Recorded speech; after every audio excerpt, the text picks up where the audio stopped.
이제 다른 판사들은 어쨌든 이 재검에서 인쇄소에서 이제 인쇄된 것으로 추정되는 투표용지를 대거 유효표로 처리를 했습니다. 일단 뭐 인주가 뭐 예를 들면 민경호 의원에 찍혔다, 다른 후보에 찍혔다, 이것들을 유효표로 처리를 했습니다만, 그러나 이 투표용지의 진위 여부는 아직 이제 밝혀진 것은 아닙니다. 감정을 해야 됩니다. 이미 변호인단이 이런 의혹들이 있기 때문에 이것은 감정을 해야 된다. 그래서 감정 신청에 들어갔다고 합니다. 과연 앞으로 이제 어떻게 진행될까? 뭐 그게 이제 초미의 관심사입니다. 이런 상황을 고려해서 제가 커뮤니티 방에 이런 글을 올렸습니다. 이미지 파일 원본을 선관위가 삭제했다. 반드시 저장하고 봉인해서 보존해야 될 중요한 선거 증거물을 선관위가 삭제를 했습니다. 투표의 체인 오브 커스터디, 선거 관련된 증거물들이나 뭐 이 자료들이 무결하게 보관이 되어 있는가, 그 과정들이 사실은 붕괴됐습니다. 그리고 이 체인 오브 커스터디를 구성하는 가장 중요한 요소인 이미지 파일 원본이 삭제가 되었습니다. 투표지의 오센티시티, 진위성을 검증하는, 보증하는 가장 결정적인 수단이 사라졌습니다.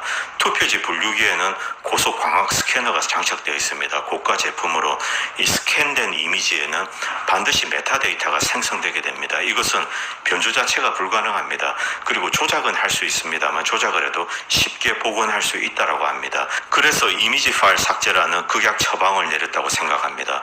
만약 원본에 이 메타데이터가 있다면 우리가 대조를 했을 경우 이 4월 15일 날 이 개표일 날 스캔된 이미지가 아니다, 다른 날에 스캔했다, 그런 것들이 드러나게 되면 명백하게 이제 이 위조 투표지인 게 드러나게 되는 거죠. 이 경우 선관위는 이제 꼬리를 잡히게 됩니다. 그래서 이 이미지 파일 원본을 삭제했다고 생각합니다. 이미지 파일 원본이 왜 중요하냐면은, 여러분들 이 투표지 분류기 기억하시죠? 투표지 분류기를 이용하는 첫 번째 목적은 수개표를 이제 도와주기 위한 것이다, 이렇게 선관위는 주장을 하고 있습니다. 일단 투표지 분류기, 저는 전자개표기라고 보지만 투표지를 뭉치를 집어넣으면은 후보자별로 이렇게 분류가 되게 됩니다. 그리고 이미지 파일을 이제 스캔해서 이미지 파일을 생성하게 됩니다. 이 이미지 파일은 이제 날라가 가지고 이 선관위 메인 서버에 저장이 됩니다.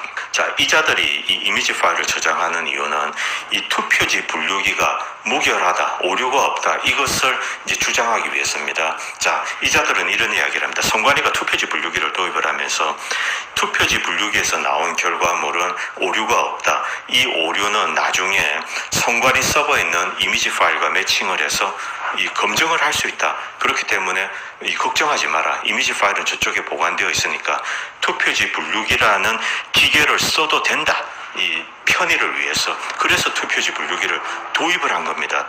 투표지 분류기의 무오류성을 보증하는 장치로서 이미지 파일을 생성해서 선관위가 보관하고 있다. 그리고 이미지 파일이 생성이 되면은 그것을 봉인한 다음에 별도로 보관해서 소송이 있으면은 제시를 하고 매칭을 시킨다. 이것이 선관위가 그동안 주장했던 이유입니다. 그 주장에 따라서 이 투표지 분류기 많은 의심이 있음에도 불구하고 20년 동안 이제 사용해 왔던 겁니다. 바로 선관위 스스로 이 투표지 분류기의 이 무오류성을 보증할 수 있는 장치를 파기를 해버린 겁니다. 지워버렸습니다. 이제 투표지 분류기의 무오류성을 검증할 방법이 없습니다. 이것 자체만으로도 사실은 이번 선거는 무효입니다. 상황이 여기에 이르렀으면 선관위를 고발하고 메인 서버에 대한 포렌식 감정을 요구해야 한다. 좀 원론적인 이야기를 하겠습니다. 그리고 이 사태에 야당이 침묵해서는 안 된다. 전자분류기, 전자개표기죠. 억지로 도입하면서 이것의 무오류성을 보증하는 방법으로 이미지 파일을 저장한다고 했다. 그런데 이미지 파일이 사라졌다. 그리고 QR코드의 용도도 규명되지 않았다. 그들은 QR코드를 따로 스캔하지 않는다고 주장을 했습니다. 선관위입니다. 도대체 스캔도 하지 않고 저장도 하지 않는데 QR코드를 왜 도입을 했냐? 그들은 이제 답변을 하고 있지 않습니다. 이 투표지 위조를 방지하기 위해서 QR코드를 도입했다라고 이야기를 하지만 투표지 자체가 지금은 인쇄소에서 인쇄된 투표지가 아니냐, 이 정도까지 이제 극단적인 상황에 이르렀습니다. 결국 이 선관위는 A라는 범죄, 4.15, 저는 부정선거를 했다라고 생각을 합니다. 4.15 부정선거를 했는데 그것을 덮기 위해서 인쇄소에서 위조 투표지를 만들어서 투입을 했다. B라는 또 다른 범죄를 저질렀다고 생각합니다. 다시 본문으로 돌아와서 미국에서는 이런